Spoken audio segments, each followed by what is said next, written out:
Buat kita yang butuh laptop casual dengan desain yang tipis, enak dibawa, dan bisa dipakai harian baik kuliah, bekerja, hingga main game ringan, kali ini Pichel punya satu rekomendasi laptop dari Acer. Seperti apa detailnya? Let's check it out!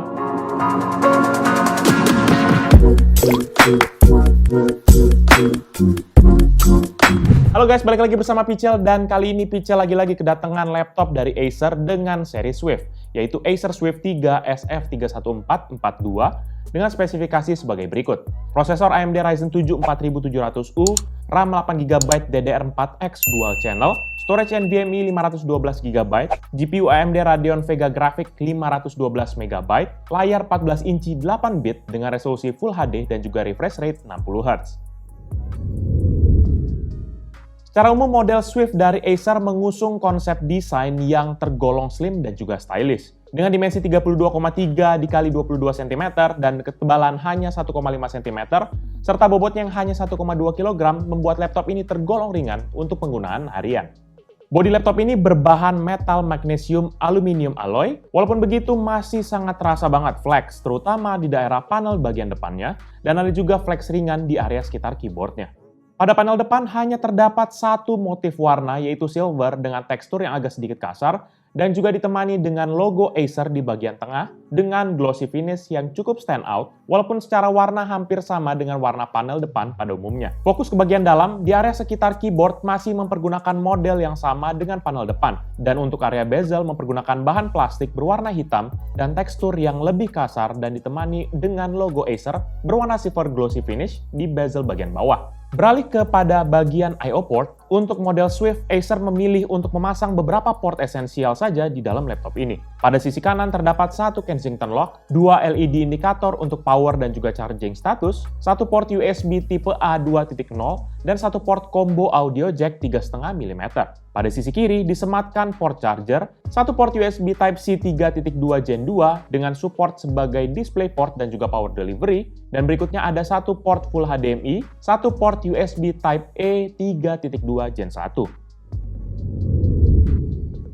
Laptop ini memiliki layar 14 inci dengan panel IPS display yang memiliki resolusi Full HD dan juga refresh rate 60Hz. Dengan adanya IPS panel menjadikan viewing angle-nya menjadi lebih lebar dibandingkan panel TN. Walaupun begitu, untuk kita yang concern terkait dengan color coverage, laptop ini memiliki color coverage yang basic banget. Dengan Adobe RGB hanya 35% dan sRGB 56%, menjadikan laptop ini tidak bisa diandalkan menjadi senjata terutama buat kita yang butuh akurasi warna yang tinggi. Untuk menopang layarnya, terdapat dua buah engsel yang berfokus di bagian tengah layar. Engsel ini cukup seret dan membuat layar laptop ini tidak bisa dibuka mempergunakan satu jari. Dan bezelnya ini sendiri tuh mendukung kemiringan layar hingga 180 derajat. Dan terkait dengan bezel layarnya sendiri, ini tuh memiliki ukuran 0,5 cm di sisi kiri dan juga kanan, 0,7 cm di bagian atas, dan 2,5 cm di bagian bawah. Beralih ke bagian input device, laptop ini memiliki keyboard chiclet dengan switch membran. Feedback key-nya ini seperti keyboard chiclet pada umumnya dan memiliki respons tombol yang cukup baik. Ukuran key-nya ini juga tergolong lebih kecil dibandingkan dengan keyboard pada umumnya, dan juga warna font-nya ini abu-abu semi-transparan sehingga blend-nya ini cukup baik dengan warna silver di bagian key-nya. Untuk keyboardnya ini sendiri, ini sudah memiliki backlight berwarna putih yang akan memudahkan kita dalam penggunaan di tempat gelap, yang otomatis menyala ketika laptop sudah masuk ke bagian sistem operasi. Backlightnya ini tidak memiliki tingkat kecerahan, jadi hanya bisa dimatikan dan dihidupkan saja dengan menekan tombol F8.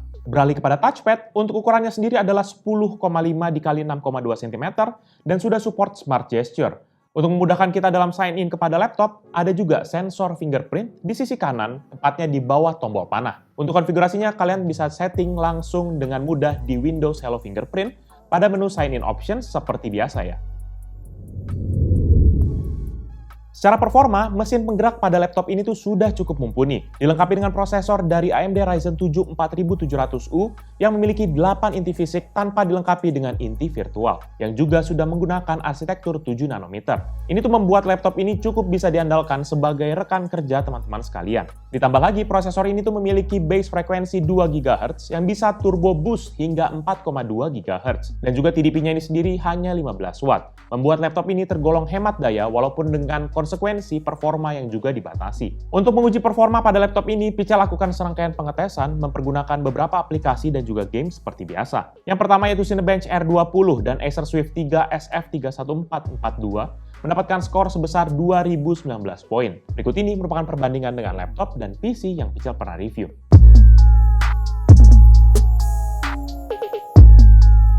Untuk rendering tes BMW di aplikasi Blender, laptop ini dapat menyelesaikan satu frame dalam waktu 8 menit 55 detik.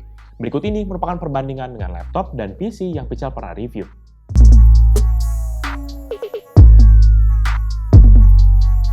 Untuk PC Mark 10 sebagai gambaran overall performa dari laptop ini, skor yang didapat adalah 5.949 untuk Essential, 5.727 untuk Productivity, dan 3.742 untuk Digital Content Creation. Secara rata-rata laptop ini mendapatkan skor 3.607. Berikut ini merupakan perbandingan dengan laptop dan PC yang Pichel pernah review.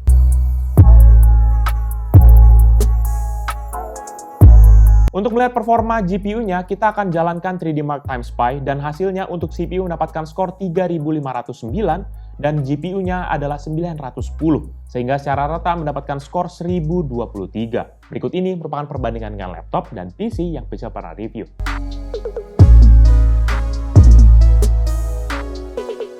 Selanjutnya kita langsung tes mempergunakan serangkaian game dengan konfigurasi grafik setting yang paling nyaman untuk dimainkan ya. Oh ya, by the way, kita pergunakan resolusi Full HD di semua pengujian karena pada saat kita coba turunkan resolusinya, maka GPU-nya ini tidak scaling secara otomatis sesuai dengan layarnya, sehingga akan ada kotak hitam di bagian kiri kanannya. Oleh karena itu, walaupun kita sudah pengaturan dari Radeon setting, akhirnya kita tetap pakai di Full HD aja. Yang pertama yaitu GTA 5 dengan resolusi Full HD dan juga setting low, frame rate rata-rata berada di 47,0 dengan maksimum 60,3 dan minimum 12,8 fps. Untuk FIFA 19 dengan resolusi Full HD dan juga setting medium, frame rate rata-rata berada di 36,4 dengan maksimum 51,2 dan minimum 3,8 fps. Untuk game PUBG Lite dengan resolusi Full HD dan juga setting medium, frame rate rata-rata berada di 72,2 dengan maksimum 79,9 dan minimum 51,8 fps. Untuk game Need for Speed Heat dengan resolusi Full HD dan juga setting low, frame rate rata-rata berada di 20,0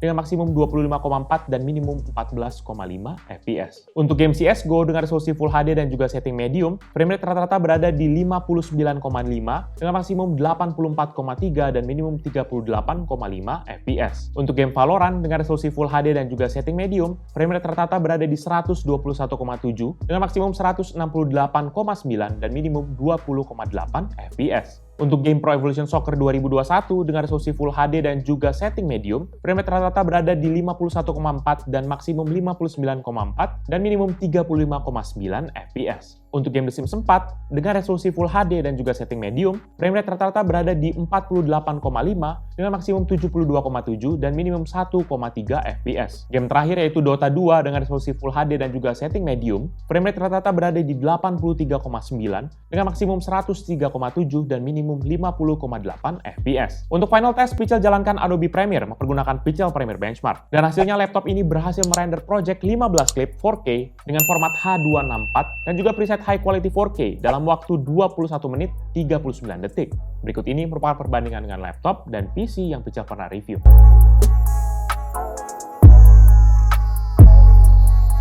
Laptop ini memang tidak ditujukan untuk gaming, jadi nggak bisa berharap banyak dalam bagian ini. Kita masih bisa main game, namun harus mengorbankan salah satu, kalau nggak resolusi, ya detail grafiknya. Hal ini wajar karena mengingat tidak ada dedicated grafik dalam laptop ini. Dalam pengujian game pun, sering terlihat utilization GPU-nya menyentuh level maksimal di 99%. Dan untuk performa CPU-nya memang terlihat potensi yang cukup baik, terutama buat kita yang memang hanya berfokus pada kerjaan atau kuliahan, di mana ini harusnya nggak ada masalah berarti yang akan kita hadapin. Dalam beberapa benchmark, CPU ini tuh berhasil menjalankan tes dengan baik seperti rendering di aplikasi Blender dan juga skor di Cinebench. Sehingga kalau ditranslate kepada pekerjaan sehari-hari, kita tuh harusnya bisa mendapatkan performa yang cukup gesit.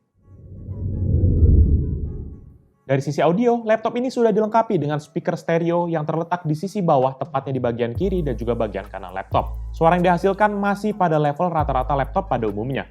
dan tidak terlalu menonjol, walaupun suaranya ini cukup clear di bagian medium dan juga high frekuensinya. Pada pengetesan di volume maksimal, speaker ini dapat menghasilkan suara rata-rata 76,8 desibel dan maksimum 82,9 desibel. Berikut ini merupakan contoh hasil audio dari Acer Swift 3.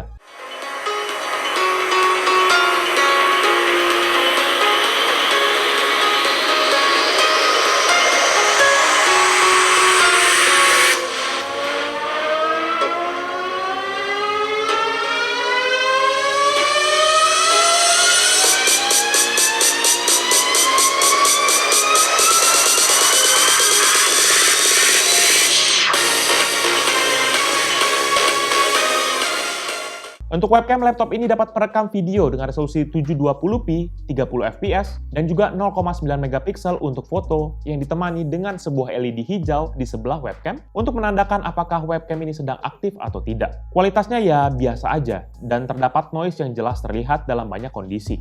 Berikut ini merupakan contoh hasil video dari webcam Acer Swift 3. Jadi ini dia merupakan hasil video dari webcam laptop Acer Swift 3 SF31442. Ini dalam resolusi 720p dengan 30 fps dan hasilnya lumayan. Dan ini cukup bagus sih warnanya ya. Dan tapi ada beberapa color bending nih, kayak misalnya kulit tiba-tiba berubah, ada adjustment yang tiba-tiba muncul di bagian background sini. Tuh, harusnya sih secara audio harusnya bagus karena dia ada 2 mikrofon di bagian atas. Dan paling itu aja sih. Untuk baterai, Acer Swift 3 ini memiliki baterai sebesar 48.000 mAh yang berada di bagian dalam dari laptopnya. Kemampuan baterainya untuk penggunaan sehari-hari ini tergolong biasa aja, karena dengan full load dan maksimum brightness, laptop ini hanya bertahan 2 jam 32 menit. Namun kalau hanya dipergunakan browsing normal ataupun office dengan medium brightness, maka bisa bertahan sekitar 7 hingga 8 jam. Walaupun menurut klaim dari Acer, baterai ini bisa bertahan sampai 11 jam. Dan untuk charging sendiri ini kita bisa mempergunakan charger bawaannya dengan daya 19 volt dan 3,42 ampere dengan total daya 65 watt yang bisa mengisi dari kosong hingga penuh dalam waktu kurang dari 2 jam dan juga kondisi laptop yang tidak dipergunakan.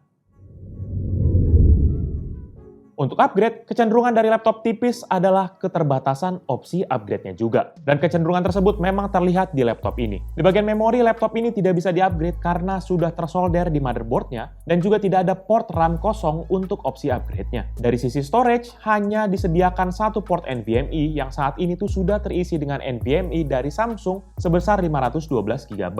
Tidak ada port lain, sehingga kalau misalnya kita mau upgrade, harus ganti yang sudah terpasang pada saat ini. Bener-bener sangat terbatas banget opsi upgrade-nya ini. Overall, menurut pendapat pribadi Pichel, Acer Swift 3 ini merupakan laptop yang cocok banget buat kita yang memprioritaskan portabilitas dengan budget yang gak high class. Ini ditunjang dengan dimensi laptop yang cukup tipis dan juga ringan, walaupun dengan build quality yang tidak sekokoh dari laptop premium. Laptop ini dibanderol dengan harga mulai dari 9 jutaan untuk model yang Ryzen 5. Secara model, laptop ini sepertinya itu cocok ya dipergunakan untuk jangka pendek atau menengah antara sekitar 2 hingga 3 tahun aja ke depan. Karena setelah dari itu disarankan kita udah mulai melirik opsi lain untuk ganti laptop. Ini dikarenakan keterbatasan upgrade dari laptop ini, terutama untuk sisi storage dan juga RAM-nya, sehingga apa yang kita beli dari pertama kali, itu yang juga harus kita pergunakan sampai beberapa tahun ke depan, dengan opsi upgrade yang hanya di bagian storage NVMe, yang notabene mahal, dan juga daya tampungnya yang kecil. Dan yang bikin agak ganggu tuh juga di bagian keyboardnya yang backlight-nya tidak ada pengaturan tingkat kecerahan,